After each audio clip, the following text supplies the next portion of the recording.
Merci de votre présence. Nous sommes ici dans cette université de rentrée d'une cause commune, rassemblée entre militants, hommes, femmes de gauche, qui partageons, je pense, une certaine idée de ce que doit être la gauche, une certaine sensibilité, on va dire.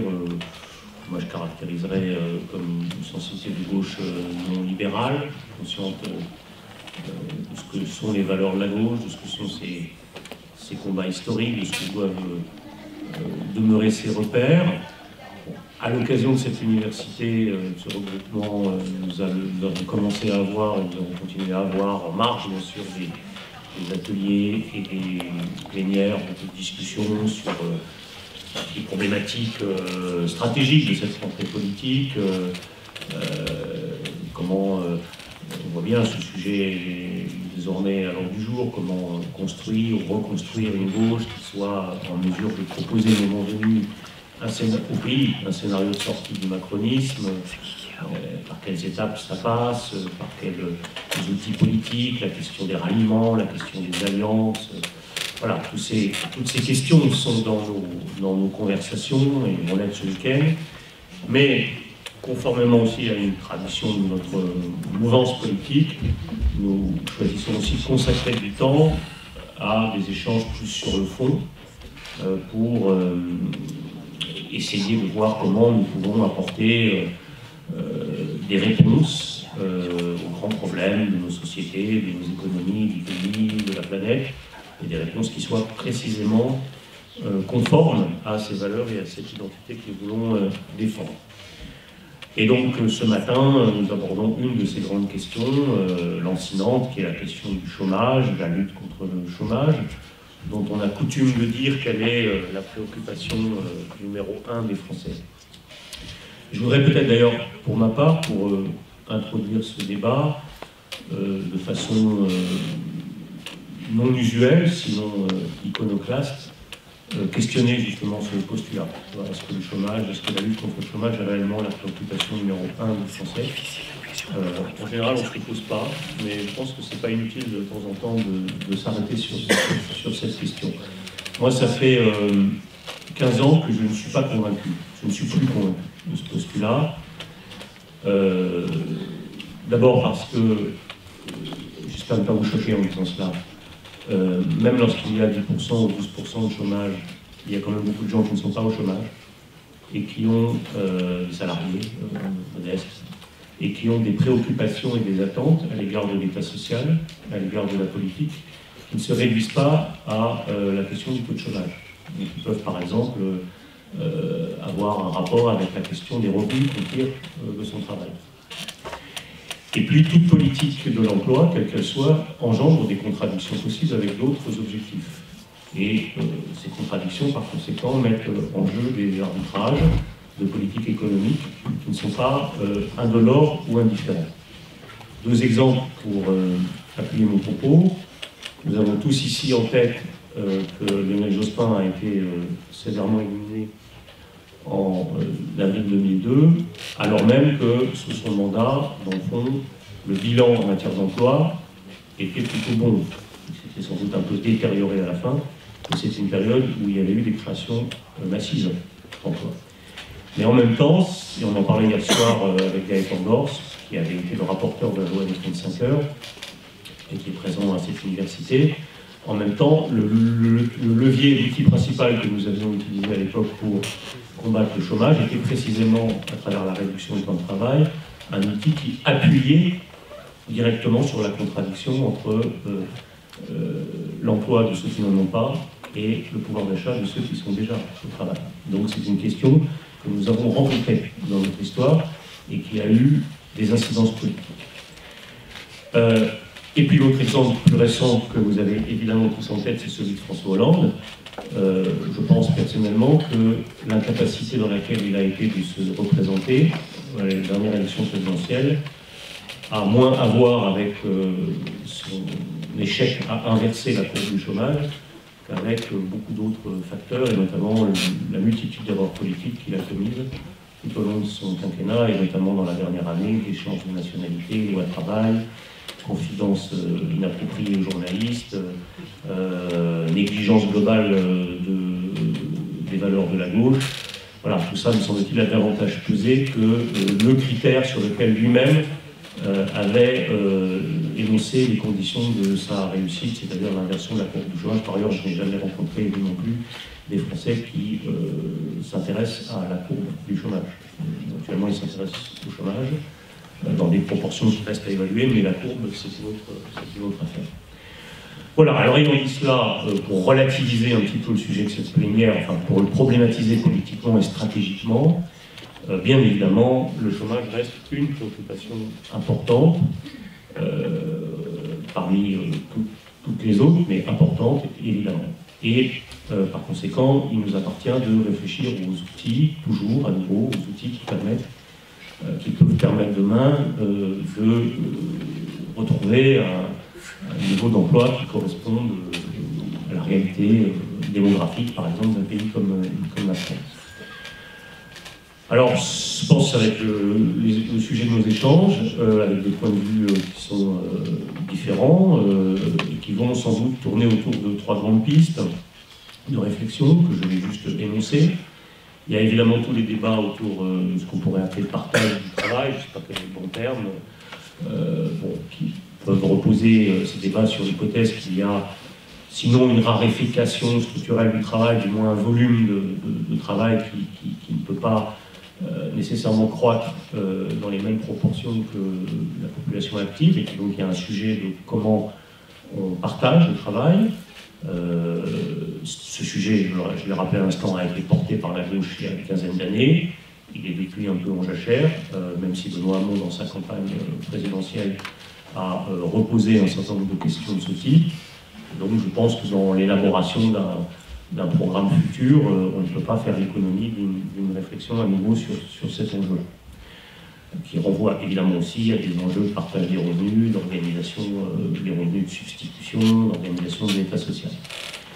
Il y a une autre piste qui plus classique, qui moi par exemple me parle beaucoup plus, enfin me parle beaucoup, pas plus, mais je me parle beaucoup, qui est la piste de l'activation de l'économie. Hein, je reste un peu keynésien, donc je continue de croire qu'on a du mal, on aura du mal à réduire massivement le taux de chômage si on n'a pas quelque chose qui s'appelle la croissance, même si on peut avoir un débat sur le contenu de cette croissance. Et de ce point de vue, je pense que la politique macroéconomique conserve une certaine importance. Ce n'est pas la même chose si vous avez par exemple 40 milliards de marge de manœuvre, de les mettre intégralement dans la baisse des charges des entreprises du CAC 40 qui les distribuent sous forme de dividendes à leurs actionnaires, ou de les utiliser pour booster par exemple un programme d'investissement dans la transition énergétique, ou dans une réforme fiscale qui rende du pouvoir d'achat aux classes populaires et aux classes moyennes, et qui par conséquent réinjecte un peu de dynamisme dans les économies territoriales. Il y a des choix qui sont possibles. Évidemment, une partie de ces choix renvoie aussi à la question européenne, qui est un peu en toile de fond de notre rassemblement en raison de l'agenda qui arrive. Mais la question de la politique macroéconomique, au plan européen comme au plan national, est une question sur laquelle je pense que la gauche aurait tort de faire l'impasse. Et puis il y a un troisième type de questions qu'on abordera, je pense, aussi dans cette plénière, qui sont les questions qui touchent à l'organisation même de ce qu'on peut appeler le marché du travail. Est-ce que nous avons les bons outils pour permettre que des besoins en emploi rencontrent des gens qui recherchent un emploi? Ce sont les problématiques classiques de la formation professionnelle, aussi des outils de médiation comme Pôle emploi. Est-ce que ces outils sont performants, sont les bons? Voilà, peut-être plus fondamentalement aussi toute la conception de ce qu'est l'emploi, de ce qu'il doit devenir, qui peut être aussi un sujet à la fois technique, mais aussi de philosophie politique. Voilà, pour introduire un peu cette table ronde. Et donc, je vais donner la parole tout de suite à Cécile Moulin, qui va se présenter, qui est sénatrice du Parti communiste français et qui devra nous quitter peut-être avant la fin pour des raisons de travail. Je vous propose d'intervenir en 10 minutes à peu près, hein, si vous pouvez à peu près tenir ça. C'est pas une minute près, mais... Ce que je vais te proposer, c'est de me rappeler à l'ordre sans hésiter ouais. sur le timing, parce que je vais mettre un chronomètre. Voilà. Donc Céline Brulin, avant d'être sénatrice du Parti communiste, je suis sénatrice du département de Seine-Maritime, en Normandie, qui est un petit peu loin de Marseille. C'est ce qui va justifier, entre autres, que je sois obligée de vous quitter vers 12h15. Donc c'est pas parce que je partirai fâchée, c'est vraiment parce que j'ai des contraintes de transport. Merci pour votre présence, merci pour votre invitation à cette initiative. Je crois que les moments de débat, surtout sur de telles thématiques, sont très utiles dans la période qu'on vit. Tu as introduit le débat en faisant part de questionnements et de doutes, et c'est toujours bien d'être dans le questionnement et le doute, mais moi j'ai apprécié aussi la formulation du titre de ce débat qui était très affirmative. Chômage de masse, on n'a pas tout essayé. Et je crois en effet que peut-être même la première réflexion que je voudrais développer, c'est que on a plutôt essayé toujours dans la même voie ces dernières années, ces dernières décennies, hormis peut-être, mais j'y reviendrai, on y reviendra les uns et les autres, j'imagine, la période où on a tenté une réduction du temps de travail qui, à mes yeux, même si elle est un peu, enfin, elle est inaboutie par certains aspects, mais qui est quand même la mesure qui est quasiment la seule qui a permis de créer des emplois dans une époque contemporaine. Parce que pour le reste, et malheureusement quels que soient les gouvernements qui se sont succédés, on a assisté aux mêmes logiques de libéralisation du marché du travail. Or, pour l'instant, et pas seulement en France, dans l'ensemble des pays qui choisissent cette voie-là, on n'assiste pas à un recul du chômage et du chômage de masse qui serait lié à cette libéralisation du marché du travail. On assiste à une surenchère en matière de baisse du coût du travail, avec de graves conséquences sur tout ce qui est protection sociale, ce qui est indemnisation du chômage, etc., et y compris sur le pouvoir d'achat, puisqu'en gros, on a des logiques qui tirent et les cotisations et les salaires vers le bas. Alors moi, je suis de ceux, mais je ne suis pas la seule ici à penser que la consommation est un levier pour relancer l'économie. Et puis on assiste aussi à une précarisation grandissante, et je pense qu'aujourd'hui on ne peut pas parler emploi, travail, chômage sans mesurer qu'on a beaucoup de nos concitoyens qui aujourd'hui ont une expérience du travail extrêmement précarisée, et qu'on a aussi de plus en plus de nos concitoyens qui ont une expérience du travail et de l'emploi qui n'est plus sous la forme du salariat, puisque se sont développés tout ce qu'on connaît bien, l'ubérisation, etc., et que ça modifie la donne, y compris dans les consciences de tout ce monde-là. Un autre élément qui me tient à cœur, c'est que je crois que dans les emplois que nous avons perdus, une énorme part l'a été dans l'industrie. Et moi, je pense qu'il faut qu'on réfléchisse à la place de l'industrie dans notre pays. Je vis dans une région et un département très industriel, mais où on assiste à des pertes considérables de savoir-faire, à des délocalisations, parce qu'autant il y a des métiers et des modes de production qui se transforment, bien évidemment, mais autant on voit aussi qu'il y a des modes de production qui restent grosso modo les mêmes, mais qu'on ne fait plus en France, qui sont délocalisés, avec des conséquences en matière d'aménagement du territoire. Je ne veux pas faire un parallèle trop rapide, mais en 10 minutes, je suis un peu obligée de caricaturer des choses, mais enfin, il y a quand même un parallèle entre la montée du Front National, notamment dans l'électorat Front National du nord-est de la France, qui n'est pas tout à fait le même que l'électorat du sud-est de la France, et qui est complètement lié à la désindustrialisation de nos régions. Et moi, je pense qu'on doit pouvoir, dans un pays comme la France, reconquérir une industrie d'aujourd'hui, une industrie qui, évidemment, ce souci, et même un peu plus que ça, qui prend complètement en compte la dimension environnementale. Mais je crois que c'est une nécessité absolue. Je voudrais vous donner un petit exemple, mais qui est emblématique. La Normandie porte à la nécessité de développer une filière hydrolienne, parce qu'on a, notamment au large de Cherbourg, dans le Raz-Blanchard, un site exceptionnel qui pourrait permettre, alors on en est tout à fait à l'état expérimental, hein, mais une filière, et qui du coup permettrait de produire de l'énergie propre et de développer une filière industrielle. Et c'était porté notamment par Naval Group, qui sont l'ex-DCNS, les arsenaux, l'arsenal de Cherbourg. Et les salariés disent eux-mêmes qu'ils préféreraient sûrement produire des hydroliennes que des sous-marins nucléaires. Et donc il y a vraiment une filière d'avenir là, bien faute d'un État et d'une puissance publique stratège qui porte véritablement cette filière, qui en essuie même les plâtres, puisque au démarrage d'une filière, on en passe évidemment par là. On a assisté pendant l'été à l'abandon pur et simple de cette filière, mais c'est vrai plus globalement dans les énergies renouvelables, les éoliennes offshore aussi. Et donc reconquérir une puissance industrielle de notre temps, ça passe à mes yeux par un État et une puissance publique qui se dotent d'outils stratégiques en ce sens. On ne peut pas laisser uniquement le privé se soucier de ces filières-là, parce que la volonté, la nécessité, je dirais presque, du privé d'avoir une certaine rentabilité fait qu'il se désintéresse de filières qui peuvent pourtant être d'avenir. Donc, créer de l'emploi, déjà, pour moi, ça passe par un certain nombre d'emplois à développer dans le secteur public au sens large,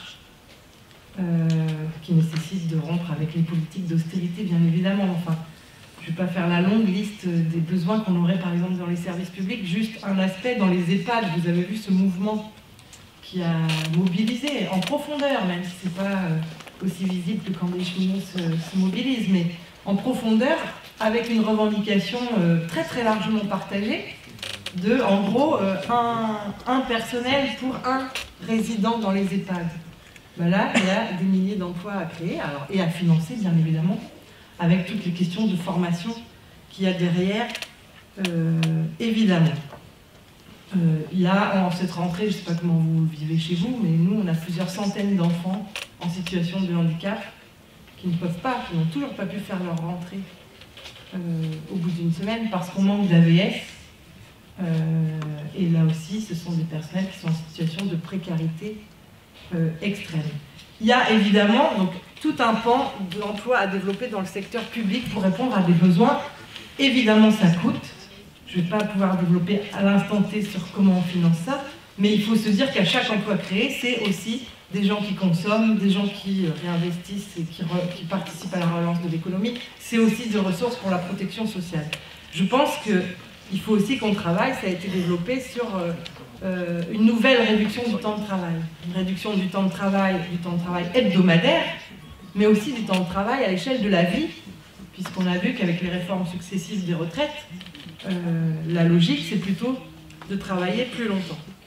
Relocaliser des productions industrielles, je l'ai évoqué. Et nous, on porte une proposition qui est celle d'une sécurité d'emploi et de formation, dont la logique, en gros, je vais pas pouvoir on a déposé un projet de loi en 2017 qui précise tout ça, mais en gros, la logique, c'est de se dire on ne travaille plus aujourd'hui comme hier, on ne rentre plus dans une entreprise à 18 ans pour en ressortir à 60 ans. Il y a des évolutions, il y a des métiers qui disparaissent, d'autres qui se créent, et qu'il faut permettre de sécuriser les salariés tout en leur permettant de s'adapter à ces évolutions-là, mais en étant protégés d'un bout à l'autre de leur carrière, avec la possibilité d'alterner des moments de travail au sens strict où on l'entend, en poste dans une entreprise, mais aussi avec des moments de formation, voire des moments où on peut se consacrer à être élu local ou parlementaire à un moment de sa vie et puis retrouver son emploi à l'issue. Cette proposition de loi axe aussi beaucoup sur le fait qu'il faut aller disputer au capital la répartition des richesses produites. L'INSEE montrait par exemple en 2017 que les dividendes et les intérêts qui ont été payés par les entreprises et les banques, c'est 324 milliards d'euros, alors que les cotisations sociales des employeurs effectifs sont plutôt autour de 190 milliards d'euros. On voit aussi que on arrive maintenant à des périodes fréquentes où plus de la moitié des richesses produites partent dans les dividendes. Et donc il faut, à mon avis, combattre sur le plan, y compris idéologique, l'idée que c'est le travail qui coûte. Aujourd'hui, c'est le capital et le coût du capital qui met en difficulté notre économie. Et je pense qu'il y a une bataille idéologique féroce à mener sur ce terrain-là, en particulier avec Macron et son gouvernement. Moi, je pense qu'il faut leur contester âprement l'idée que ce seraient des virtuoses du développement économique et l'idée que l'économie, ça ne relèverait pas de choix politiques, mais finalement d'une unité nationale ou des experts, des gens qui savent nous diraient comment il faut faire.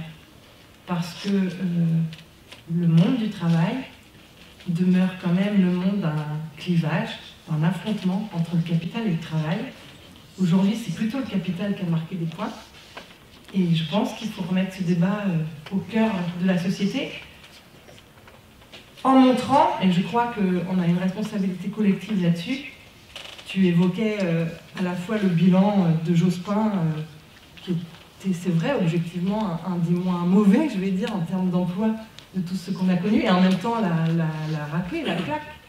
Moi, je crois que ça tient aussi au fait qu'on laisse les uns et les autres accréditer l'idée que la politique est impuissante face à l'économie. Et Lionel Jospin, je me souviens, avait eu une formule qui est restée célèbre et maladroite sur ce plan-là, c'est-à-dire l'État ne peut pas tout. Et bien, si on déclare que l'État et les politiques ne peuvent pas tout, les gens vont dire, alors débarrasser le plancher, on va se débrouiller autrement.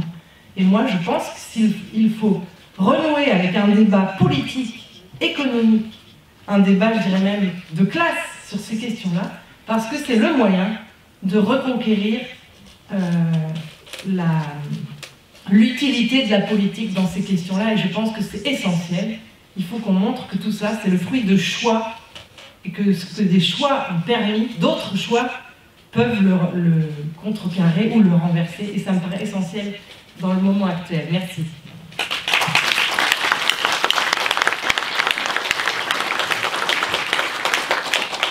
Merci pour cette intervention exhaustive et puis le respect du temps.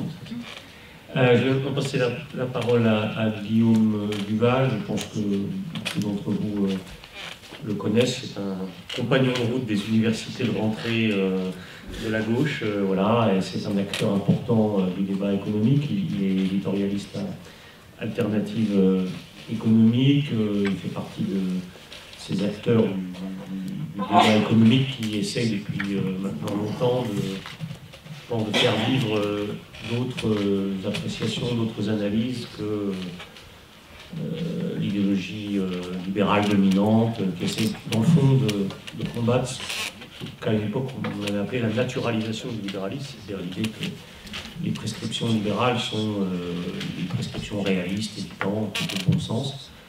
Guillaume et les gens de son journal depuis longtemps font des efforts pour essayer d'amener sur le terrain de l'analyse économique d'autres analyses, mais basées sur des faits, basées sur étayées. Donc c'est à ce titre aussi, je pense, qu'on a besoin de refaire le point avec toi sur la question du chômage.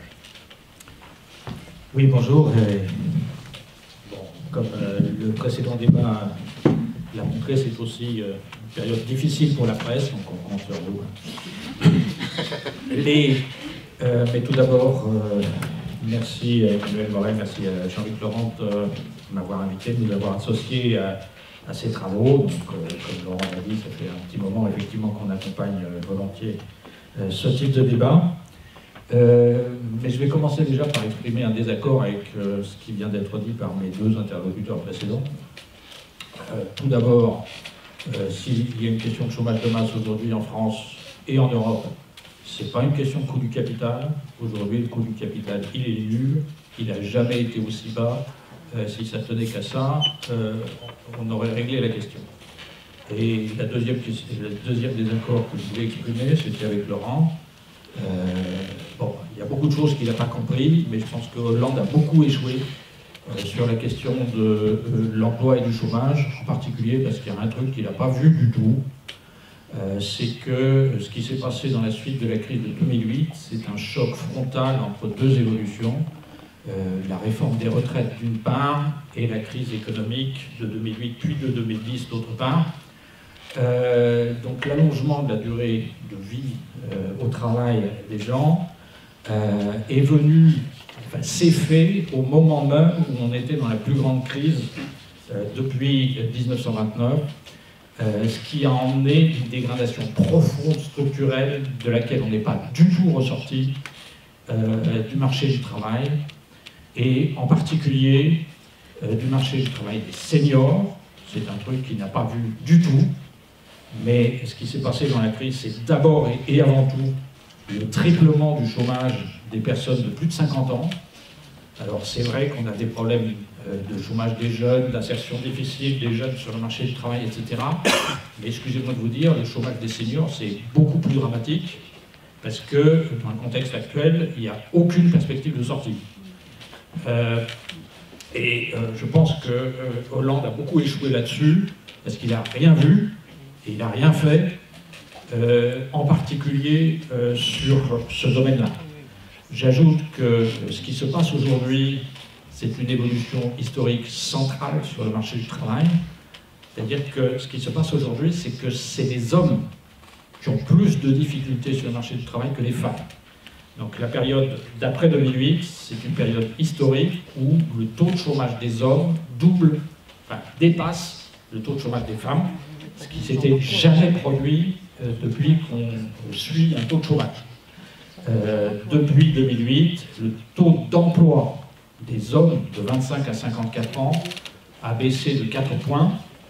Celui des femmes a aussi baissé, c'est le cœur du marché du travail, donc de 2 points. Mais on ne comprend rien à ce qui a été dit, en particulier sur la montée du Front National, sur ce qui se passe dans le Nord-Est, etc., si on n'a pas cette dimension-là. C'est d'abord les hommes, et beaucoup les hommes, qui sont aujourd'hui en difficulté, et le vote Front National, mais aussi les difficultés, enfin l'islamisme dans les banlieues, etc., c'est un problème de difficulté des hommes par rapport à l'éducation d'une part, et par rapport au marché du travail d'autre part. Donc je crois que beaucoup des problèmes sociaux et politiques que rencontre la gauche aujourd'hui sont bien et restent bien liés aux questions du marché du travail et aux difficultés à aborder les questions de l'emploi et du chômage. La question du chômage de masse en France, elle est en fait relativement simple à décrire. C'est d'une part un déficit extérieur, donc une incapacité à exporter suffisamment pour combler ce qu'on consomme nous. En gros, si on était capable d'équilibrer les comptes extérieurs, donc ça rejoint tout le débat précédent sur l'industrie, etc., si on était capable d'équilibrer nos comptes extérieurs, on aurait 1 million d'emplois en plus. Le problème, c'est que ça passe pas, ça, par la baisse du coût du travail. Si vous baissez le coût du travail, vous baissez forcément la demande intérieure française, que ce soit par le salaire ou par les cotisations sociales. De toute façon, ça finit par être des revenus. Si vous baissez le coût du travail, vous pouvez peut-être éventuellement exporter un peu plus, mais vous consommez moins et donc vous perdez des emplois par ailleurs. Donc ça ne peut pas résoudre la question. Il faut trouver d'autres solutions pour ça. La principale solution pour ça, c'est quand même qu'on relance l'activité en Europe et particulièrement chez les autres. Donc le pays au monde où la France avait les excédents extérieurs les plus importants avant la crise, c'était l'Espagne. Aujourd'hui, on est juste équilibré avec l'Espagne parce que les Espagnols, ils ne consomment plus rien, même s'ils vont un peu mieux qu'il y a quelques années, ça reste très en dessous de ce que c'était avant la crise. Et d'autre part, comme ils ont beaucoup baissé le coût du travail, ils produisent un peu plus de bagnoles qu'avant et nous un peu moins. Donc c'est la relance chez les autres qui doit surtout contribuer à rééquilibrer nos comptes extérieurs. Mais l'autre question qui fait qu'on a du chômage de masse, c'est qu'on est trop productif. Si on était aussi peu productif que les Allemands, on aurait 3 millions d'emplois en plus en France. Il a produit 80 000 euros de richesse. Un Allemand qui occupe un emploi, il a produit 72 000 euros de richesse. Donc le problème, c'est comment est-ce qu'on peut faire pour être moins productif et mieux répartir l'emploi au sein de la société française. Le problème, c'est que la solution que les autres ont adoptée, elle n'est pas très bien acceptée chez nous. Si vous prenez les Pays-Bas, enfin c'est pas que l'Allemagne, hein, vous prenez les Pays-Bas, vous prenez le Royaume-Uni, c'est la même chose. La solution qui fait que ces gens-là ont moins de problèmes de chômage que nous, c'est qu'ils ont développé le temps partiel, très partiel des femmes. C'est une solution, si vous voulez, un Allemand salarié qui a un emploi, il travaille aujourd'hui une demi-heure de moins chaque semaine qu'un Français salarié qui a un emploi. Un homme allemand salarié, il travaille 1 heure de plus qu'un homme salarié français. Une femme salariée allemande, elle travaille 3 heures de moins qu'une femme salariée française. Donc les réformes Schröder, c'est essentiellement l'entrée massive des femmes sur le marché du travail allemand à travers des petits boulots mal payés, pas couverts par la protection sociale, etc. etc. Donc ça, c'est une solution qui n'est pas acceptée socialement et politiquement en France, et c'est très bien. Seulement, si elle n'est pas acceptée socialement et politiquement en France, et c'est très bien, c'est aussi très bien économiquement. Hein, je veux dire, le temps très partiel, c'est pas très productif, etc. Il faut en trouver d'autres. Donc effectivement, les autres, ça ne peut être dans le même ordre d'idée que de réduire le temps de travail des hommes et des femmes à travers des mesures de réduction du temps de travail général. C'est ce qui avait été fait après 1998. Ça s'est très bien passé sur le plan économique, ça s'est très bien passé sur le plan social avec plein d'emplois créés, etc. Mais Laurent l'a déjà souligné, ça a été un désastre politique. C'est assez simple à comprendre parce que c'est effectivement une question de théorie des jeux assez classique. C'est-à-dire que l'intérêt individuel, donc les gens qui avaient un emploi, on leur a bloqué leur salaire alors que l'économie marchait bien, on leur a donné des congés mais ils s'en sont foutus, et on les a obligés à faire un peu plus de flexibilité sur le temps de travail, à supprimer quelques pauses, etc. Donc vous faites 18 millions de mécontents et vous avez 2 millions de contents parce qu'ils ont trouvé un boulot. Enfin, 3 semaines après qu'ils aient trouvé un boulot, ils ont déjà oublié que c'est grâce aux 35 heures et ils se mettent à gueuler avec les autres contre le pouvoir d'achat qui est bloqué, la flexibilité qui est excessive, etc. etc. Donc vous faites que des mécontents.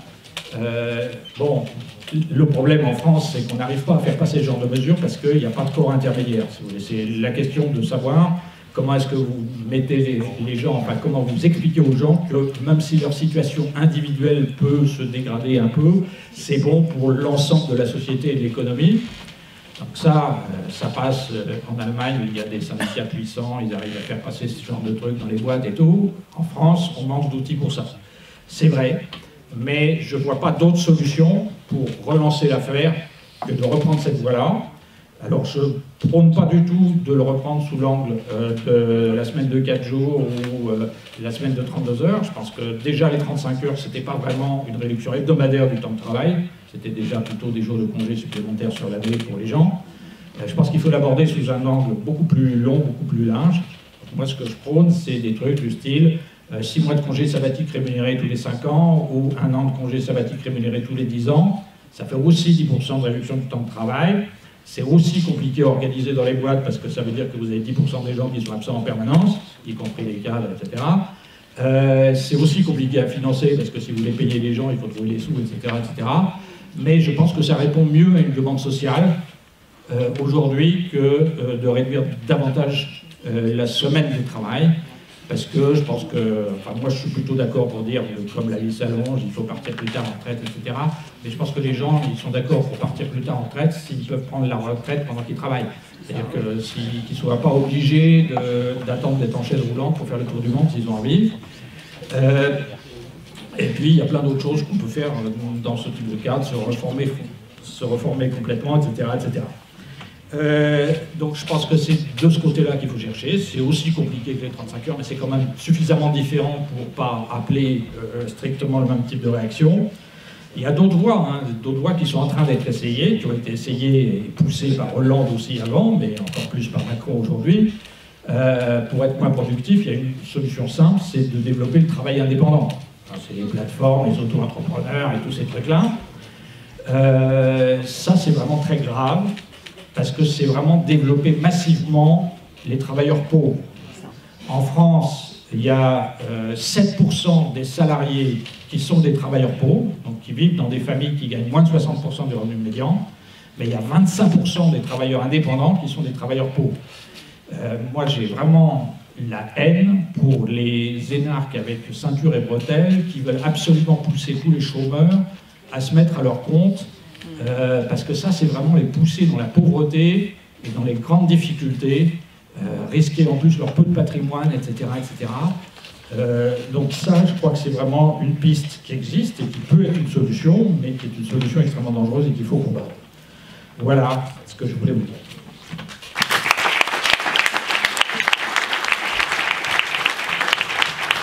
Merci Guillaume également pour ces propos stimulants et pour le respect du temps. Je vais maintenant passer la parole à Barbara Romagnan, que vous connaissez aussi très bien, je pense, ici. J'ai plaisir à la retrouver. Nous avons mené entre 2012 et 2017 des combats difficiles mais importants, je crois, ensemble au Parlement. Depuis un an, tu as fait le choix d'être aux côtés de Benoît Hamon dans le mouvement Génération. C'est à ce titre aussi que tu interviens, je pense, aujourd'hui dans cette université pour développer les idées de ce mouvement, mais aussi, bien sûr, tes idées personnelles qui, sur cette question, je crois, ne datent pas d'hier. Et je crois que quand tu étais parlementaire, je me souviens que tu étais aussi positionné sur ces questions de la lutte contre le chômage. Barbara.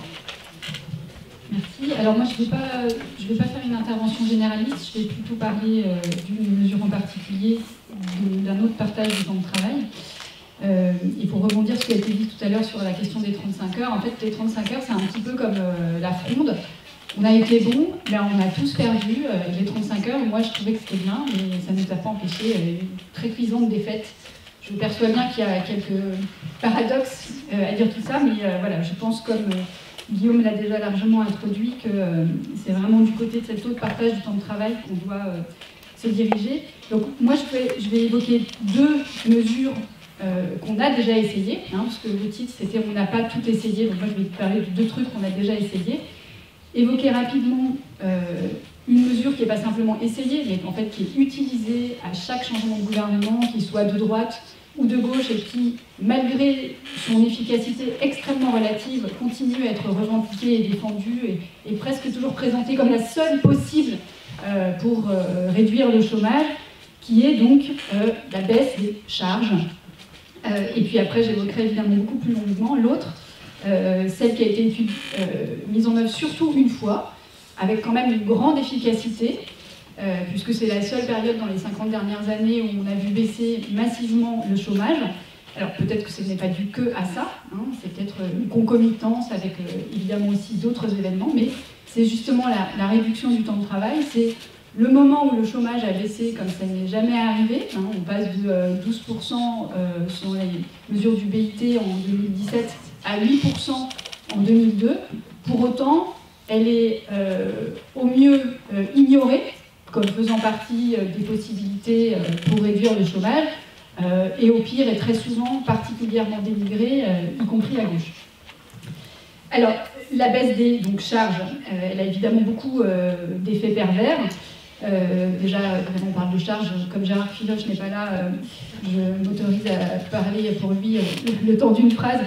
Ces charges sont quand même donc des cotisations, et donc c'est aussi du salaire différé, et le fait qu'on ne les paye pas, ça veut dire aussi qu'on fragilise notre système de protection sociale. Ensuite, ça fait faire plein de mélanges, c'est-à-dire que, évidemment que la question de la productivité, même si je peux adhérer à ce que disait Guillaume, il faut qu'on soit moins productif pour qu'il y ait moins de chômage. Elle est évidemment liée au coût du travail, mais enfin le coût du travail, d'abord ce travail c'est quand même aussi la valeur du travail, hein, des gens qui le font, les salaires, mais elle est aussi évidemment très relative à la richesse qui est produite. Et c'est pour ça aussi que les baisses de cotisations systématiques, notamment sur les emplois les moins qualifiés, constituent dans une certaine mesure une assez grosse erreur, puisque c'est pas sur ces emplois-là qu'on va être compétitif par rapport à d'autres pays, mais sans doute davantage sur des emplois qui seraient plus qualifiés et donc sur lesquels il y aurait plus de cotisations. Donc, on n'a pas arrêté de faire ça, on continue, à droite comme à gauche, et on n'a pas vu pour autant que ça a créé tellement d'emplois, sauf à un moment particulier où donc c'était couplé à d'autres mesures, parce que les 35 heures, il y avait des baisses de cotisation, simplement ça ne se limitait pas à ça. C'est pour ça que moi j'ai été la très heureuse rapporteure d'une commission d'enquête à l'Assemblée sur l'évaluation des 35 heures, et que j'avais appelé ça en fait un pacte, comment ça s'appelle, un pacte de responsabilité qui avait réussi. Hein, le pacte de responsabilité, vous vous souvenez, c'est ces baisses de cotisation sans aucun contrôle, sans aucune condition, qui n'a pas créé d'emploi, enfin, peut-être qu'il en a préservé quelques-uns, mais en tout cas, au regard des moyens qui ont été mis, c'est une mesure extrêmement coûteuse pour un résultat extrêmement discutable. Donc, les 35 heures, quand même quelques mots de ce bilan, parce que moi j'y tiens beaucoup, même si je ne crois pas qu'on puisse faire la même chose aujourd'hui. C'est en 5 ans la période où on a créé autant d'emplois, 2 millions d'emplois en 5 ans, c'est-à-dire autant que pendant le siècle qui a précédé. Quand je dis création d'emplois, ça ne veut pas dire création d'emplois net, hein, bien sûr. Il y a des emplois qui sont créés, qui peuvent être de quelques mois, d'autres beaucoup plus durables. Il y en a d'autres qui sont détruits. Mais ça a été en tout cas une période de grand dynamisme. Et puis on peut créer beaucoup d'emplois, mais s'il y a plus de gens qui rentrent sur le marché du travail, ça ne fait pas forcément baisser le chômage. Ben là, on a créé beaucoup d'emplois, la population active a augmenté d'1,5 million, et malgré tout, le chômage a baissé, et ce, dans toutes les catégories de chômeurs, A, B et C. C'est aussi une période où les comptes publics étaient équilibrés, où la balance commerciale était excédentaire. On a eu aussi une amélioration limitée, mais réelle quand même, dans l'égalité entre les hommes et les femmes, parce que le temps partiel a été stabilisé, alors que donc le temps partiel, hein, occupé quels que soient les pays, à plus de 80% par les femmes, a été stabilisé alors que dans tous les autres pays de la zone euro, il a continué à augmenter. Ça a été aussi une grande satisfaction pour les parents de jeunes enfants, c'est-à-dire les parents d'enfants de moins de 12 ans, parents, j'ai bien dit, hommes et femmes compris, qui ont consacré davantage de temps à leurs enfants, et c'est un des bilans les plus positifs pour ceux qui en étaient contents. La négociation sociale aussi a été stimulée. Alors, il y a évidemment beaucoup de limites, dont la première est à mon sens tous ceux qui n'ont pas pu profiter de cette réduction du temps de travail. Il y a eu beaucoup de limites aussi à l'hôpital, en termes de flexibilité, mais surtout sur des métiers qui étaient déjà très flexibles et très précaires.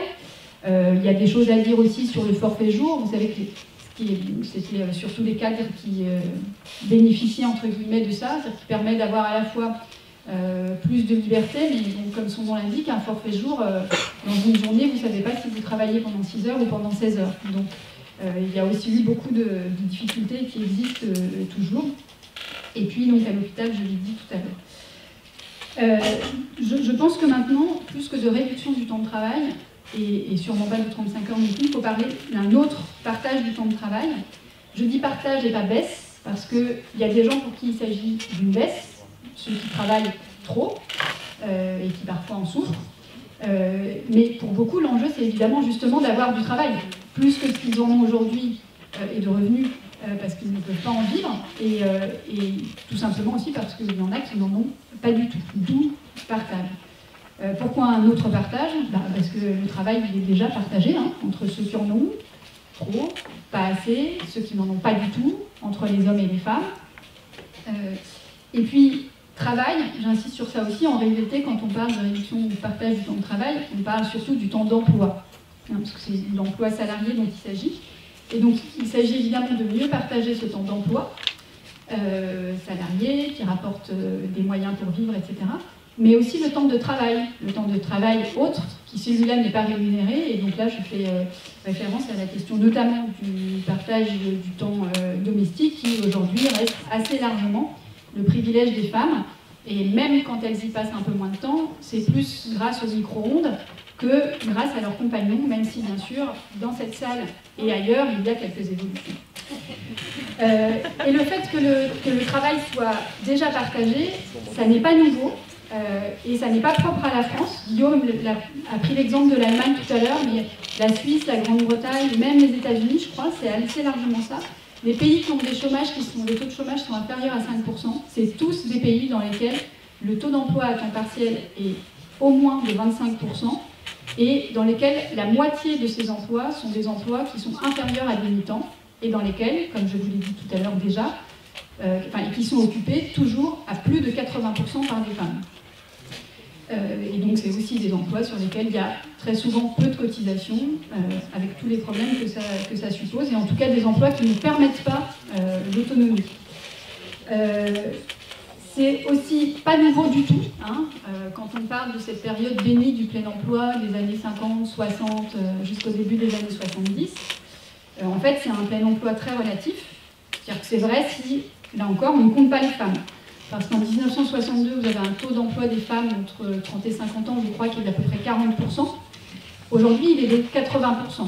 À la fois parce qu'on a compté et on a reconnu l'emploi d'un certain nombre de femmes qui travaillaient déjà gratuitement, hein, notamment les femmes d'agriculteurs, et puis parce que les femmes sont évidemment entrées beaucoup plus massivement sur le marché du travail. Donc, c'était le plein emploi. Enfin, dire que c'était le plein emploi à cette époque-là, c'est un peu comme dire que 1848, c'est le suffrage universel. C'est vrai, si on ne compte pas les femmes. Mais disons qu'aujourd'hui, ça pose un problème de ne pas les compter, au moins politique, et comme on en fait un petit peu ici, on peut le dire. Donc, le partage du temps de travail, il est déjà là. La question, ce qui se pose, c'est est-ce qu'on continue à laisser faire de façon sauvage, injuste et sexiste, ou est-ce qu'on décide de l'organiser nous, on décide de l'organiser, évidemment. Alors, comment faire? Guillaume en a parlé déjà. Alors, moi, j'adhère aussi beaucoup à cette idée que ce n'est pas forcément à la journée. Et en tout cas, dans les gens qui sont contents, qui disaient être contents de cette mesure, que ça avait changé positivement leur vie, c'est surtout des gens qui ont pu prendre des demi-journées, des journées, et pas des minutes des demi-journées, des journées, ou plusieurs jours de suite sur la semaine, le mois, l'année, etc. Mais j'attire quand même votre attention sur le fait que aller chercher les enfants à l'école, même si c'est aussi un plaisir, les y emmener et s'en occuper, ça c'est un truc qu'on fait tous les jours. Donc la réduction du temps de travail, simplement certains jours, etc., ça peut avoir aussi des limites, c'est-à-dire qu'on doit penser ça en même temps que les conditions de travail et en même temps que la question du partage des tâches et des plaisirs entre les hommes et les femmes. Ah, déjà? Et donc il en reste une pour finir ou pas? Une ou deux. Bon. Quand on a dit ça, bien sûr que ça n'est pas facile de le faire, hein, mais vivre sans salaire ou à temps partiel, dont la moitié en France représente moins de 850 € par mois, c'est pas facile non plus. Faire tenir une société avec autant d'inégalités, c'est pas facile non plus. Et par ailleurs, moi je trouve que c'est une perspective extrêmement exaltante, parce que c'est pas qu'une question et qu'un enjeu de chômage, mais c'est vraiment un enjeu de, je pense, de changement de vie, de civilisation, de rapport à notre vie, à notre travail. Et comme nous ne sommes pas que des travailleurs et des travailleuses, mais qu'il y a plein d'autres activités qui comptent dans notre vie, et que pour beaucoup d'entre nous, nous nous reconnaissons peu ou prou dans le socialisme, ce que je suis toujours, tout en ayant quitté le Parti socialiste parce que je le vivais comme une condition pour pouvoir rester socialiste. Notre aspiration, c'est bien l'émancipation des travailleurs et des travailleuses, et pas l'émancipation par le travail, même si le travail peut y participer.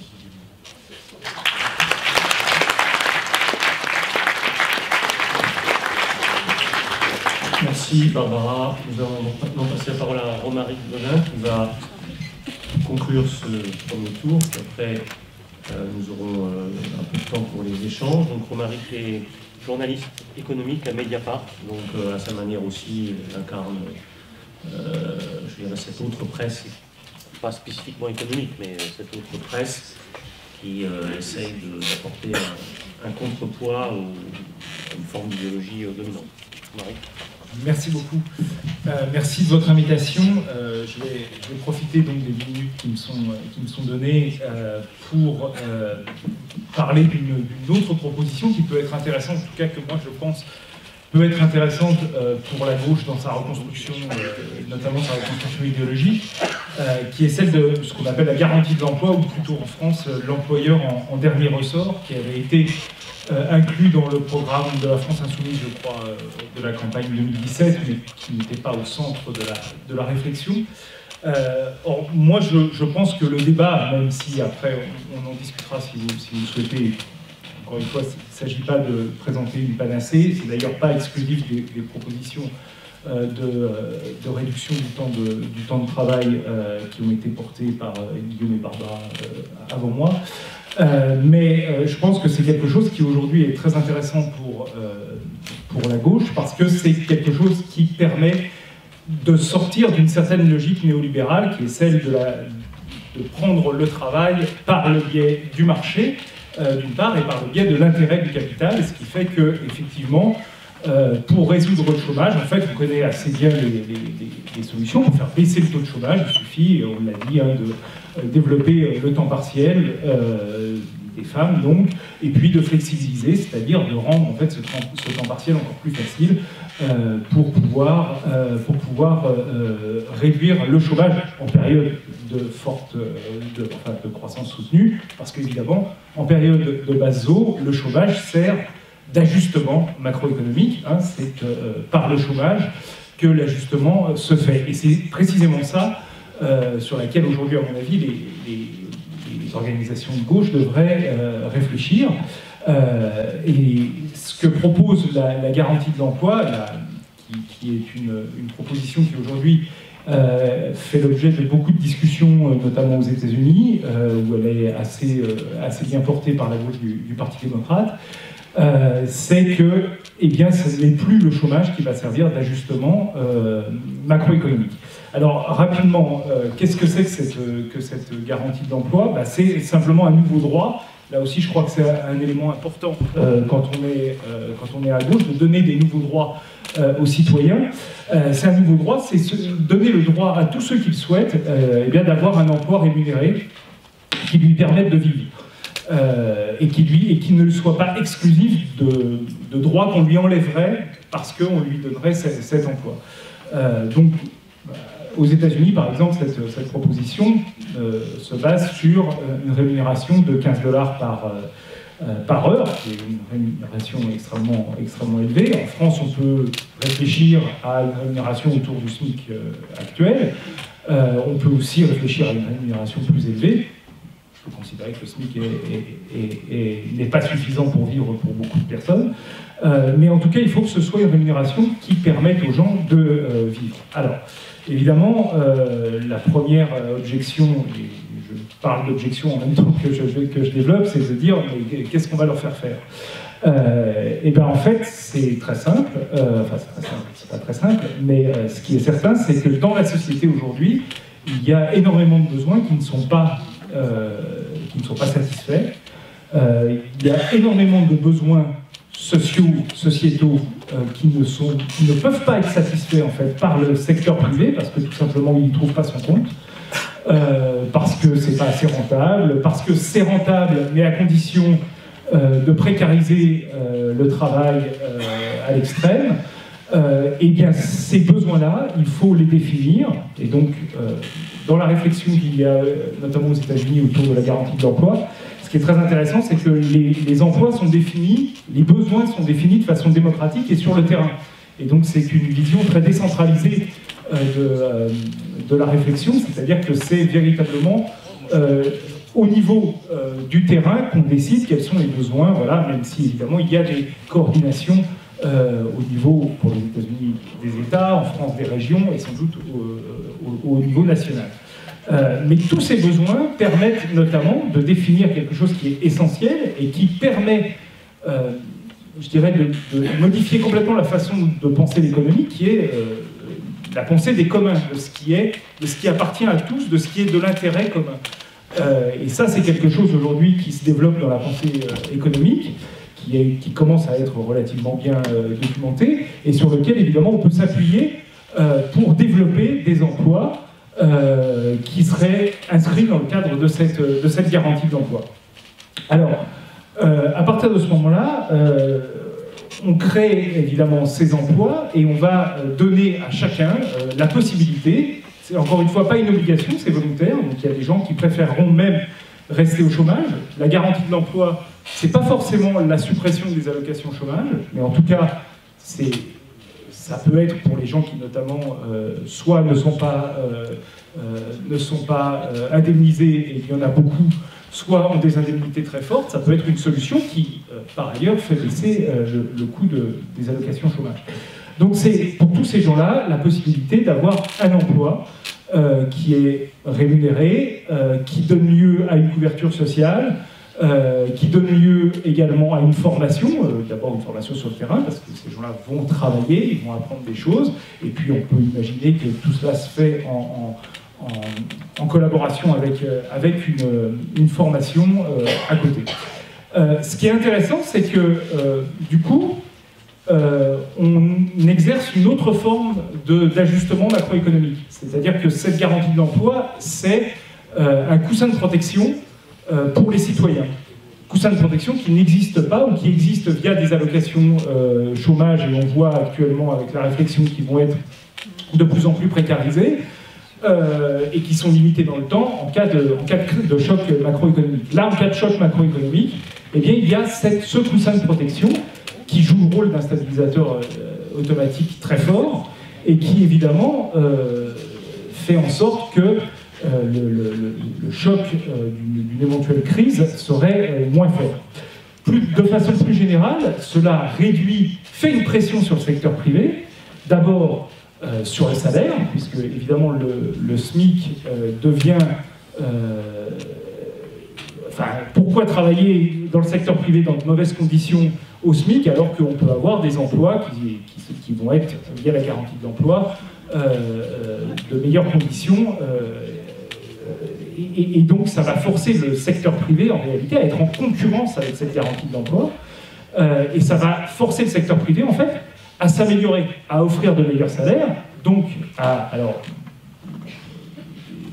augmenter la productivité pour pouvoir offrir de meilleurs salaires. Donc évidemment ça pose un problème, on peut en reparler ensuite, à offrir de meilleurs salaires, mais surtout à monter en gamme. Et ça c'est un élément important, parce que c'est évidemment un des problèmes de l'économie française, hein, c'est que le niveau de gamme des produits français ne s'est pas amélioré, parce qu'il y a eu évidemment des erreurs monumentales de management dans les entreprises, et ces erreurs, elles ont aussi été causées par le fait qu'on donnait en fait des subventions au secteur privé sans contrepartie. Donc évidemment, ces subventions permettaient de maintenir un niveau de rentabilité satisfaisant tout en investissant mal en tout cas. Donc là, ça va obliger les entreprises à modifier totalement leur vision stratégique et on peut imaginer que ça améliore en réalité les comptes extérieurs de la France.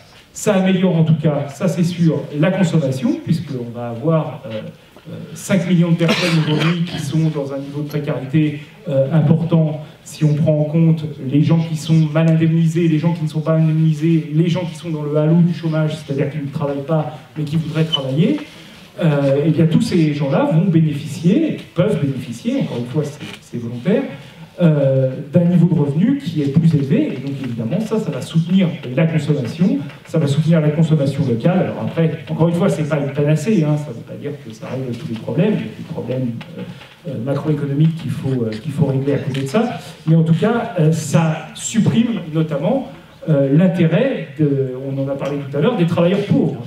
Il n'y a aucun intérêt à être un indépendant pour gagner 400 € par mois, quand vous avez ce système de garantie de l'emploi. Et là encore, ça va obliger les entreprises à réfléchir à leur mode de production, à leur chaîne de valeur humaine, et donc c'est quelque chose qui est assez intéressant. Alors comme j'ai pas beaucoup de temps, je ne vais pas parler de pourquoi on ne crée pas finalement des emplois de fonctionnaires à la place de cette garantie d'emploi, mais en un mot, précisément pour qu'ils ne soient pas fonctionnaires, c'est-à-dire qu'il puisse y avoir des liens entre le secteur privé et ce secteur de la garantie de l'emploi, que les gens puissent passer, puisque c'est quand même des emplois qui ne sont pas très bien payés, vers des emplois mieux payés dans le secteur privé par la suite.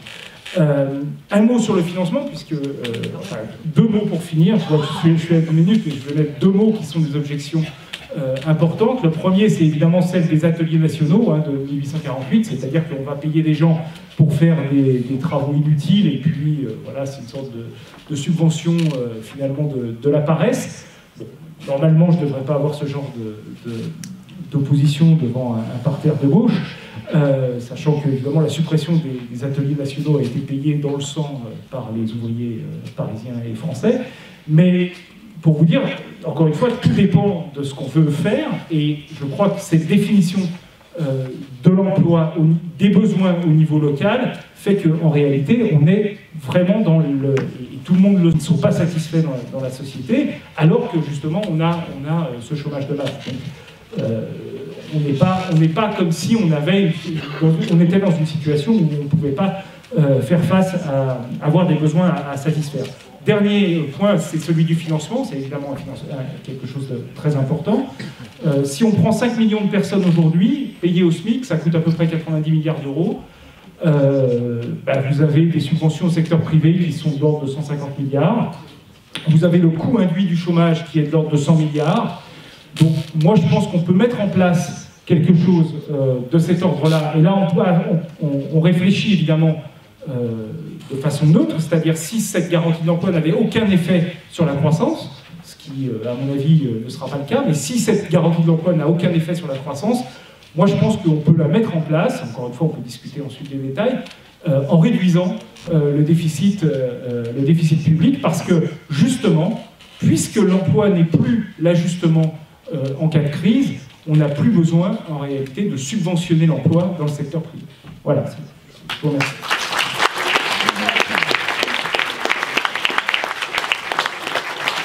Merci Romaric pour ce développement très précis. C'est vrai qu'il faut se méfier des ateliers nationaux parce que ça s'est aussi terminé par Louis-Napoléon Bonaparte. Vous avez remarqué, là on l'a déjà, Louis-Napoléon Bonaparte. Alors, on va consacrer un petit quart d'heure, peut-être un peu plus, à des échanges. Donc, je vais prendre les gens qui veulent parler. Je vous demande de faire plutôt des questions que des longues interventions, pour qu'il y ait plusieurs personnes puissent parler. Là-bas, est-ce que... Je m'en occupe. Qui ? Il y a monsieur là. Le monsieur là. D'accord, c'est un nom. Bon, je pense que je vais être très bref, au risque de paraître brutal. La question que je pose, c'est vous semblez pas convaincu de l'intérêt de la réduction journalière de la durée de travail. Or, personnellement, je suis un ancien syndicaliste et je considère que c'est important et c'est essentiel de réduire la journée, la durée journalière de travail. Et je pense, je vais être très basique, le meilleur argument, il est dans la salle. Comment, ça fait 2 jours que je suis à ces journées, comment se fait-il qu'il y ait si peu de très jeunes qui soient parmi nous? Pourquoi? L'explication que je me donne, c'est que la journée de travail est telle aujourd'hui, avec la durée des trajets, que les jeunes, ils ont autre chose à faire le week-end que de venir, malheureusement, à nos journées de rentrée. Voilà. Oui, je voulais rebondir juste une minute sur ce que vous disiez, Monsieur Gaudin, parce que moi j'étais vraiment très très contente de savoir que cette idée de garantie de l'emploi, dont j'avais pas entendu parler venant des États-Unis, moi me fait penser à quelque chose qui m'intéresse depuis assez longtemps, qui est porté par ATD Quart Monde en France, l'emploi conçu comme un droit, avec les expérimentations territoire zéro chômeur de longue durée, puisque j'habite sur un tel territoire justement, donc on en parle beaucoup. Et donc cette expérimentation, elle est en cours. Et c'est exactement ce que vous décriviez, sauf que ça s'adresse pour l'instant qu'aux chômeurs de très longue durée, mais c'est effectivement des emplois utiles, et en partant du principe que tout le monde est employable en réalité, que c'est pas l'argent qui manque, que c'est pas le travail qui manque, et qu'il y a moyen de mettre tout ça dans une équation très positive, mais à l'échelle territoriale, effectivement, de créer des emplois utiles localement. Et en fait, ça revient à la Constitution de 46 puis de 58, dans laquelle est inscrit le droit au travail. Et ce fameux droit au travail qui est en fait bafoué depuis très longtemps. Et j'imagine que c'est sur ça qu'on peut aussi se baser pour faire avancer cette chose-là et généraliser peut-être cette expérimentation. Merci. Hier soir, Bernard Thibault nous a parlé de l'OIT, des grandeurs et misères de l'OIT. Et il a terminé, enfin il nous a appris des choses assez catastrophiques, mais il a terminé en disant que pour défendre nos droits, il fallait défendre les droits des travailleurs au niveau international. Alors comment lutter contre le chômage sans parler du libre-échange qui, depuis 30 ans, depuis 1984, détruit l'industrie. Aussi, je termine par une réflexion sur une des solutions qui est, soi-disant, aller dans le travail, les produits de qualité, pour défendre nos emplois. Est-ce que ce n'est pas un peu une forme de racisme quand on sait qu'il y a des ingénieurs indiens, de bons ingénieurs indiens, à 500 € par mois, et chinois et ailleurs. Donc, pendant quelques années, on nous a dit, oui, les ouvriers, les pauvres, ils font des produits de mauvaise qualité, mais les ingénieurs, tout ça, les cadres, ils seront sauvés du chômage. Est-ce que là, avec Macron, on n'est pas à une nouvelle étape où les classes moyennes diplômées vont morfler à leur tour? Alors ma question, c'est sur une partie du débat qui était un petit peu implicite dans beaucoup des interventions. En Allemagne, le chômage, le chômage a baissé massivement, mais en même temps, le pouvoir d'achat des 40% des salariés les moins payés a baissé sur les 25 dernières années, pendant que le pouvoir d'achat des 30% des salariés les moins payés a progressé au cours des 25 dernières années. La même évolution est observable au Royaume-Uni. On a vu que la baisse du chômage, comme dans la période 98-2002, n'a pas suffi pour que la gauche qui était au pouvoir reste au pouvoir. C'est-à-dire qu'il n'y a pas eu de traduction électorale d'un succès sur le front du chômage. Est-ce que la question n'est pas la question du chômage, qui est une manière en fait d'organiser la production et le partage des revenus nationaux, mais plutôt la question du pouvoir d'achat, et c'est-à-dire donc la question des salaires. Donc, qu'est-ce que l'on peut faire à ce sujet-là, et comment en fait réorienter le débat d'un débat sur le chômage de masse sur un débat sur le partage de la richesse nationale, et notamment par l'intermédiaire de l'outil du salaire. Bonjour, Marie-Olivier Poche, conseillère régionale d'Occitanie, une délégation à l'économie socialiste et solidaire. Moi, je suis une convaincue de la réduction du temps de travail. Je pense qu'on n'y a pas assez travaillé. Et je pense qu'aujourd'hui, à l'époque de la robotisation à l'outrance, Internet, l'informatique, les développements que l'on connaît aujourd'hui dans l'industrie et dans les services, on doit absolument tendre vers la réduction du travail et même aller aux 30 heures et viser des... Alors, ce que je dis est un peu draconien, un peu peut-être difficile à entendre, mais je crois que là se situe le bien-être des hommes et des femmes dans l'avenir. Et à quoi ça sert de développer autant d'outils, autant d'informatique et aussi d'outils au service des hommes, si ces hommes et ces femmes n'en profitent pas? Voilà, donc c'est une vraie question aujourd'hui à laquelle on doit se réatteler. Il y a des choses qui ont été faites à un moment donné, je remonte à Aubry dans ces temps-là, mais aujourd'hui le chômage est toujours là, ça reste quand même une question primordiale dans notre société. Je pense en même temps que ça fait partie du système, que je pense pas, le chômage fait partie du système capitaliste dans lequel nous sommes, c'est vraiment une donnée importante. Je crois qu'il faut aller vers autre chose. Et aujourd'hui, les conditions commencent à être réunies pour que nous avancions, pour tomber bien bas, pour pouvoir remonter plus haut. Et il y a d'ailleurs des choses qui ont été évoquées à cette tribune par M. Baudin. Et voilà, il faut aller vers ce temps-là et il faut vraiment s'y atteler très fortement. Un jeune pour les quotas. Un jeune, voilà. On n'a pas saturé encore tous les quotas. Ma question porte sur la localisation de l'emploi. Parce que je vais prendre l'exemple de ma région, Nord-Pas-de-Calais, où l'emploi a-t-il été détruit ces 40 dernières années? C'est dans les territoires industriels et notamment le bassin de Lille. Et où l'emploi a-t-il été créé, ces 30 dernières années? C'est dans la métropole lilloise. Là où il y a désormais une concentration d'activité dans les métropoles. Ça pose des problèmes en termes de logement. On l'a vu hier à une formation, les logements ont explosé. Ça pose des problèmes en termes de transport et donc de pollution notamment.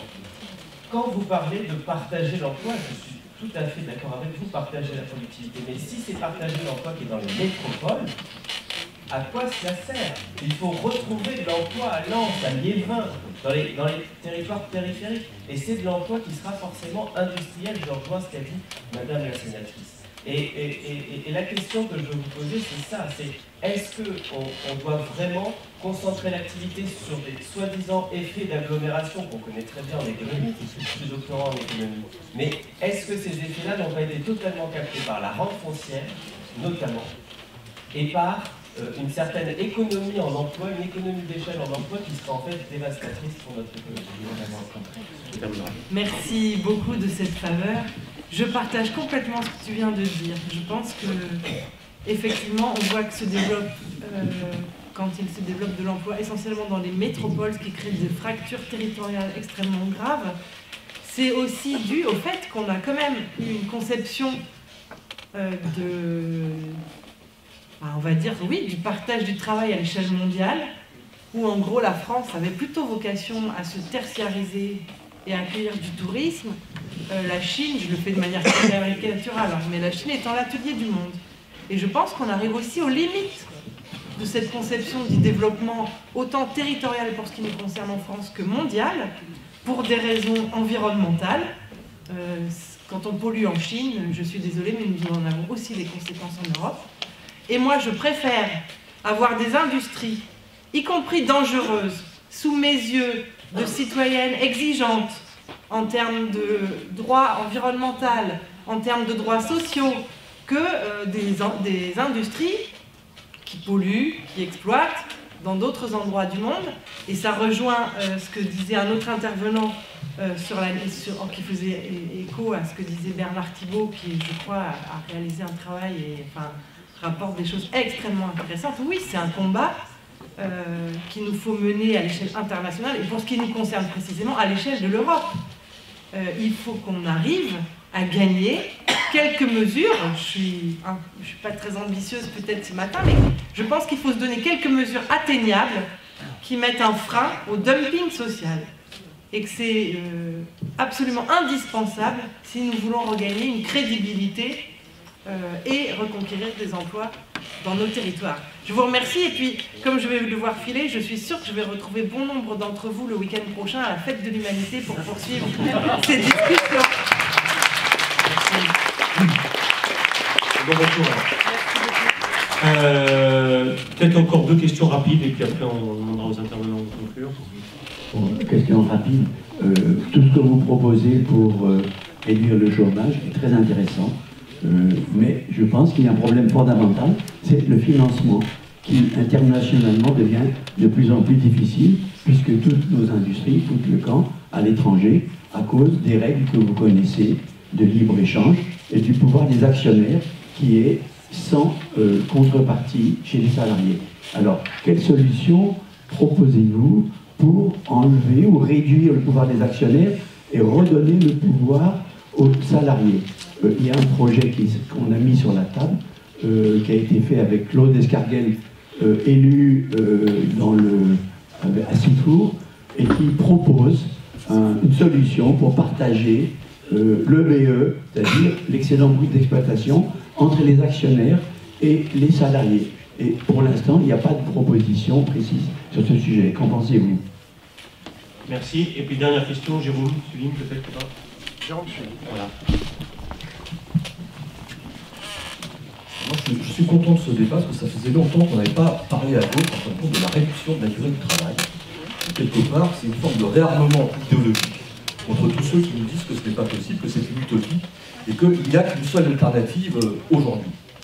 Si on revient à la période Jospin, ce dont je me souviens, c'est qu'en effet, la réduction de la durée du travail a créé des emplois, mais elle s'est faite avec des baisses de charges et sans compensation, en fin de compte, en termes d'embauche. Et donc ça a conduit à des formes de flexibilité interne aujourd'hui aux entreprises qui, 20 à 25 ans après, donnent une montée en puissance des troubles psychosociaux et des troubles musculo-squelettiques. Alors j'ai pas dit qu'il fallait une obligation d'embauche qui serait liée bien évidemment à la réduction de la durée du travail, mais Arnaud Montebourg avait fait une proposition, et là ça rejoint la question qui est posée sur le financement lié à ces mesures, avait fait une proposition pour savoir ce que vous en pensez. La règle des 3 tiers, qui était en fin de compte, quand il y a dégagement de bénéfices pour les grandes entreprises, il y a une partie va aux actionnaires, une partie va à l'investissement, et là ça rejoint la question que vous avez soulevée, la désindustrialisation du territoire français, un tiers va aux salariés, et ça peut être évidemment sous la forme d'augmentation du salaire, ou bien d'embauche. Merci, je suis désolé pour celles et ceux d'entre vous qui auraient souhaité intervenir, mais on doit quand même respecter un peu les délais parce que la journée sera longue et on peut pas, il y a aussi un déjeuner, on ne peut pas prendre trop de retard. Alors je vais demander aux intervenants qui restent d'essayer de choisir dans cet ensemble de questions 2 ou 3 questions auxquelles ils souhaitent répondre en 3-4 minutes. Guillaume ? Ok, bon, je vais commencer par répondre à Romaric Codin, qui n'a pas posé de questions. Donc, il y a un exemple très autre que les États-Unis pour faire ce qu'il a dit, ça s'appelle l'Union soviétique. C'est effectivement un pays où il n'y avait pas de chômage, où l'État s'occupait de donner un emploi à tout le monde. Et puis, il y a aussi les gens du conseil départemental de Strasbourg, qui sont tout à fait d'accord avec lui, les gens qui touchent le RSA, ils devraient bosser.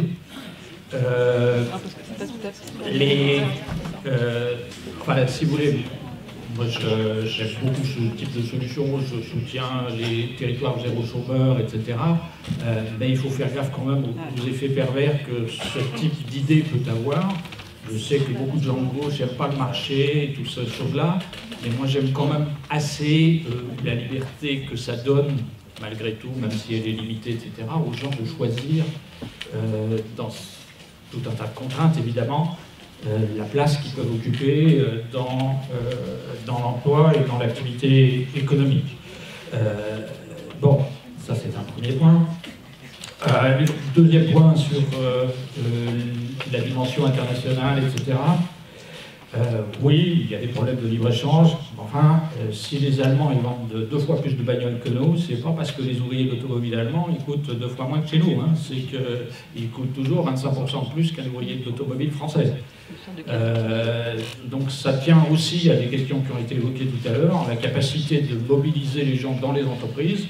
Et ça, c'est vraiment une question qui est liée au pouvoir des travailleurs, à la représentation des salariés dans les entreprises. C'est un truc sur lequel les socialistes ont absolument failli jusqu'ici, parce que les énarques ont toujours été contre.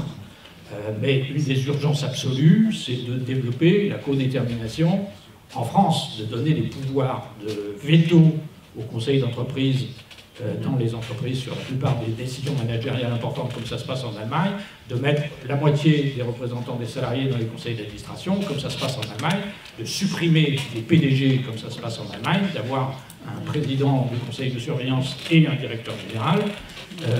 Une des raisons pour lesquelles l'industrie française s'est cassée la figure, ça a déjà été dit, mais je partage tout à fait ce point de vue, c'est à cause de la mauvaise qualité du management des énarques et des X et de la conception verticale, autoritaire, jupitérienne qu'ils ont du management des entreprises comme ils ont du management de l'État.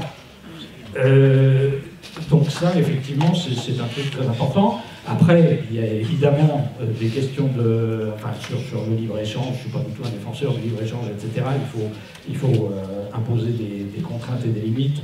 Et un des problèmes qui se pose aujourd'hui par rapport à l'OIT, c'est que les 2 grands pays qui ne respectent pas les conventions de base de l'OIT s'appellent la Chine et les États-Unis. Donc ça pose un petit problème dans le contexte du monde tel qu'il est aujourd'hui. Mais c'est vrai que c'est un problème qu'il faut résoudre. Ceci dit, l'Europe a aujourd'hui des excédents extérieurs colossaux. C'est pas ça qui cause le problème du chômage à l'intérieur de l'Europe, etc. On aurait pu dépenser dans les années 380 milliards d'euros de plus en Europe, et ça aurait créé des millions d'emplois si on avait été capable d'équilibrer nos comptes extérieurs et d'avoir cet excédent extérieur. Moi, j'ai beaucoup confiance en Trump. J'espère qu'il sera suffisamment dur avec l'Europe et avec les Allemands pour obliger les Allemands à changer de politique économique et à faire en sorte qu'on équilibre nos comptes extérieurs au lieu d'avoir ces excédents démentiels. Ouais. Juste un dernier mot sur localisation des emplois. Je pense que comme j'ai parlé aussi de rééquilibrer nos comptes extérieurs, etc. Rééquilibrer nos comptes extérieurs, ça passe d'abord par se passer du pétrole et du gaz. C'est ça qui nous coûte vachement cher. Ça passe donc par la transition énergétique, la transition écologique, d'abord en premier lieu. Et je pense que un des atouts essentiels de la France pour le futur, c'est qu'on est un pays peu densément peuplé, très rural. Ça a été pendant 3 siècles un obstacle majeur par rapport à l'industrialisation, par rapport à l'Angleterre, par rapport à l'Allemagne, beaucoup plus densément peuplée, avec plus de villes, etc. etc. Je pense qu'au XXIe siècle, ça peut être un atout décisif, parce que pour se passer du pétrole et du gaz, il faudra utiliser forcément beaucoup de produits d'origine agricole, et on peut être un pays phare de la bioéconomie, mais ça implique à la fois de changer radicalement le modèle agricole par rapport à ce qui est fait aujourd'hui, et ça implique aussi de renoncer à bouffer toutes les terres agricoles pour mettre des villes. On se moque beaucoup des Américains, mais on est les champions, nous aussi, des centres commerciaux, on est les champions des zones pavillonnaires, etc. Un Français occupe au sol 1,5 fois plus de terrain qu'un Anglais, qu'un Allemand, qu'un Italien, qu'un Espagnol. Hein. On est les champions de l'étalement urbain. Voilà. Éviter de Merci vendre beaucoup. les terres aux Chinois.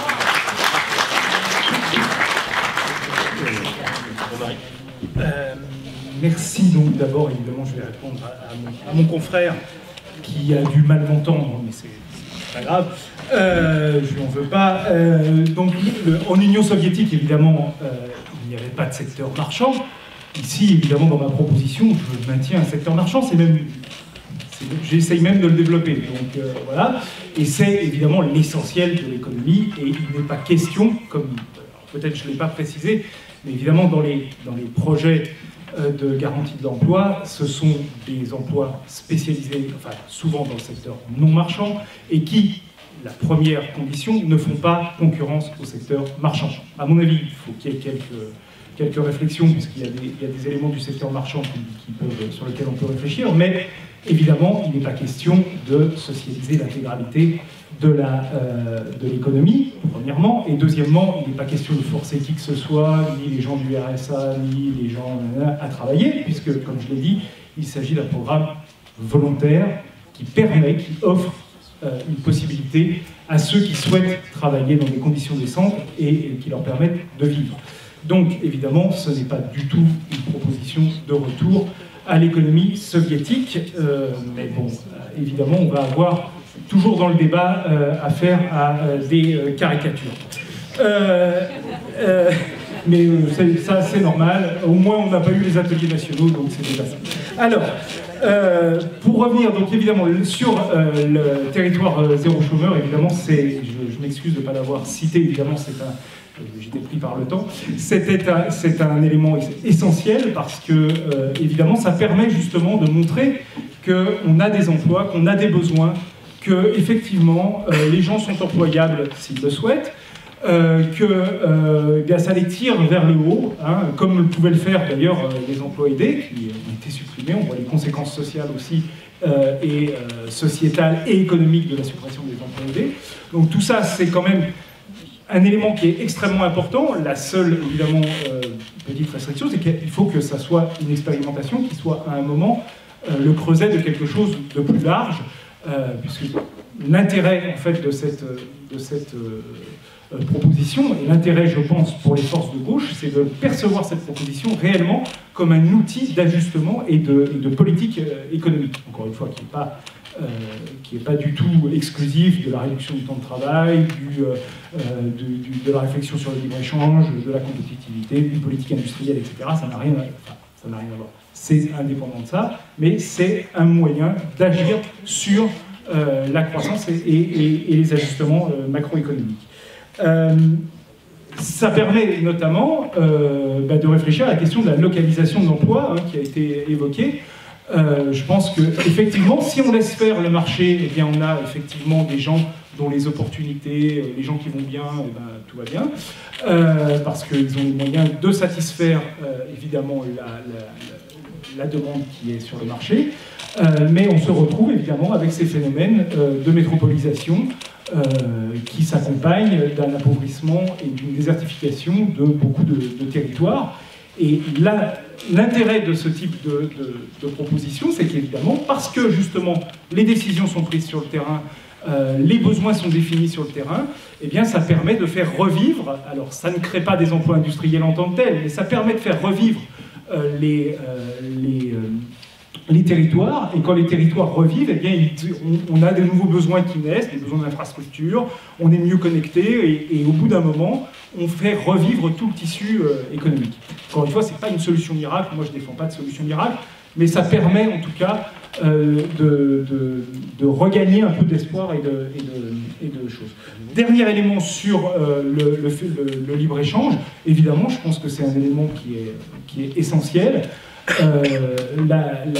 On peut faire toutes les politiques qu'on veut, si évidemment on a des conditions d'échange internationaux qui sont déloyaux, et notamment sur le plan environnemental, mais aussi sur le plan social, et particulièrement sur le plan social, évidemment on perdra toujours, et à ce moment-là, évidemment, on ira vers une société type Union soviétique, si on retient la proposition de Lev, puisque le secteur marchand va se réduire. Mais je pense que c'est pour ça que la proposition que je porte, elle n'est pas exclusive. Il faut réfléchir à une politique industrielle, à une politique liée au libre-échange, à la réduction du temps de travail et à d'autres mesures. Merci. Barbara. Alors moi, surtout sur les... Je vais réagir à défaut de répondre sur les questions qui concernaient surtout la réduction du temps de travail. Donc quelqu'un disait, mais pourquoi vous avez l'air de ne pas aimer la réduction journalière? Alors, moi, c'est pas le cas, d'autant que j'ai mis une réserve. Je constate, en tout cas, quand les enquêtes emploi ont existé, alors à partir de 2002, notamment du fait de l'arrivée de la droite au pouvoir, on a arrêté d'interroger les gens, donc on a arrêté de faire à la DARES cette enquête sur les conditions de travail, comment les gens étaient à leur boulot, etc. Donc, on manque pas mal de données, mais en tout cas, ceux qui étaient contents, c'était surtout ceux qui gagnaient du temps, ce que je disais tout à l'heure, c'est-à-dire du temps assez long, c'est-à-dire du temps qu'on peut sentir en fait, parce que, mais ça dépend des gens, ça dépend de votre boulot, ça dépend de la distance que vous avez à votre travail. Par exemple, dans les hôpitaux, il y a beaucoup d'infirmières, alors que ça pose un gros problème, notamment dans les hôpitaux à Paris, en région parisienne, qui préfèrent faire 3 fois 12 heures, évidemment c'est des journées folles, parce qu'elles ont un tel temps de transport qu'il vaut mieux faire ça pour leurs conditions de vie, etc., plutôt que d'avoir 4 jours moins longs, mais elles perdent un tel temps dans les transports. Ensuite, voilà, ça dépend aussi de l'organisation du travail dans l'entreprise, et moi je suis pour qu'on discute, je suis restée assez sagement social-démocrate, et puis il faut... donc voilà, je pense qu'il faut que toutes ces possibilités existent, à la fois pour s'adapter aussi aux contraintes qui existent de l'entreprise, du type d'activité, mais qu'on prenne aussi en compte les aspirations des gens. On n'est pas tous pareils, et selon les moments de notre vie, on préférera peut-être gagner du temps sur la journée et d'autres moments plus sur la vie. Mais je reviens sur ce truc qui va plutôt dans votre sens. Sur la réduction journalière, quand on fait que de la réduction journalière, en général la réduction journalière, c'est, pour caricaturer, c'est celle des femmes qui arrivent un peu plus tard au boulot parce que c'est elles qui emmènent les enfants à l'école, et qui partent un peu plus tôt pour aller les chercher. Alors encore une fois, c'est aussi un plaisir, mais ce serait dommage que seules les femmes en profitent. Et sur la question des compensations, je ne sais plus, je vois plus, oui, tu es là. Si, il y avait une obligation en termes d'emploi dans la loi Aubry 1, on était obligé d'embaucher des gens, 10% de réduction du temps de travail et obligation de 6% d'embauche, et je pense que ça fait partie, je ne sais pas si ça doit être obligatoire tout le temps, mais enfin on voit bien que si on ne fixe pas ce genre d'objectifs, parfois on a du mal à les remplir. Et la question de la flexibilité, alors oui, parce que la loi sur les 35 heures a augmenté la souplesse ou la flexibilité, ça dépend de quel point de vue on se place. Elle n'est pas toujours injustifiée. C'est-à-dire que c'est aussi quelque chose qui a permis, ça c'est un truc que racontait souvent Guillaume aussi, Duval, sur le temps d'utilisation des machines. S'il y a un peu plus de flexibilité, ça veut dire aussi qu'on peut utiliser les outils de production dans des temps un peu plus longs, et ça fait aussi gagner. Et beaucoup des salariés qui se plaignent de la flexibilité, en fait, se plaignent surtout du peu de délai de prévenance, plus que de la flexibilité, parce que, y compris, des fois, ne pas toujours travailler au même moment, ça permet aussi parfois d'aller faire des démarches ailleurs, dans d'autres endroits. Donc voilà, c'est pas toujours ça le problème. Il y a vraiment plein de propositions extrêmement stimulantes et très prometteuses. Autour on n'a pas parlé du revenu universel d'existence, qui fait aussi partie du débat, la réduction du temps de travail, la garantie de l'emploi. Mais je pense qu'il ne faut pas qu'on oublie, à gauche, la question du temps libre. Je pense que c'est vraiment un enjeu essentiel. Il y a plein d'inégalités dans ce temps libre. Et encore une fois, on cherche à porter un projet émancipateur. Et l'émancipation, ce n'est pas simplement au travail. Enfin, pour vraiment conclure, comme abonné depuis 28 ans à Alternative économique et depuis 10 ans, depuis que ça existe à Mediapart, j'invite ceux qui ne l'ont pas encore fait à le faire. C'est utile, ça soutient la presse libre et ça rend souvent heureux. Alors là, bravo. J'espère plus la conclure, parce que normalement, il faudrait s'arrêter là, mais je voudrais quand même vous remercier les intervenants à la tribune et dans la salle pour ce débat. J'ai trouvé qu'on a eu un débat intéressant parce que, collectivement, nous avons réussi deux choses. D'abord, à articuler le local et le global. Et je pense que dans une réflexion sur le chômage et l'emploi, c'est important d'avoir cette capacité à penser le problème, à l'attaquer par différents niveaux. Certains d'entre vous, même beaucoup d'interventions, ont été assez précises sur qu'est-ce que c'est finalement que le travail dans l'entreprise. On a parlé des horaires quotidiens. Il y a eu des interventions sur la dimension territoriale du problème. Et c'est vrai que le chômage étant une inégalité, les inégalités sont aussi largement territorialisées aujourd'hui. Donc c'est une dimension du problème qu'il faut avoir bien en tête dans la politique nationale, et puisque les municipales arrivent, dans les politiques locales également. Et puis je voudrais vous remercier pour une autre raison, c'est que je pense que nous avons fait preuve ce matin, dans cette discussion collective, de ce que moi j'appellerais finalement du réalisme de gauche. On a beaucoup parlé de Lionel Jospin ce matin à propos du temps de travail. Un des apports à l'époque, pour ceux d'entre vous qui étaient, comme moi, au Parti Socialiste, un des apports de Jospin, dans une période qui ressemble à celle que nous sommes en train de vivre, qui suivait une défaite majeure de la gauche aux élections nationales, ça a été de proposer finalement de travailler. Alors ça a touché les 35 heures, les emplois jeunes, une série de propositions, mais à partir d'une posture qui était celle-là, qui était de dire nous avons une identité de gauche, des valeurs de gauche qu'il faut retrouver, avec lesquelles il faut renouer, et en même temps nous ne devons pas perdre une certaine tradition qui est celle d'une culture de gouvernement, c'est-à-dire une capacité à faire des propositions qui s'inscriront dans la réalité de la transformation sociale effective du pays. Nous ne sommes pas une gauche protestataire.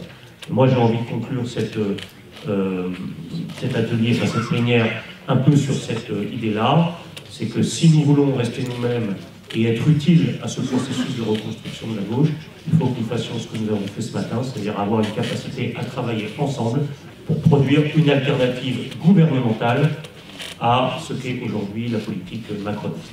Je vous remercie.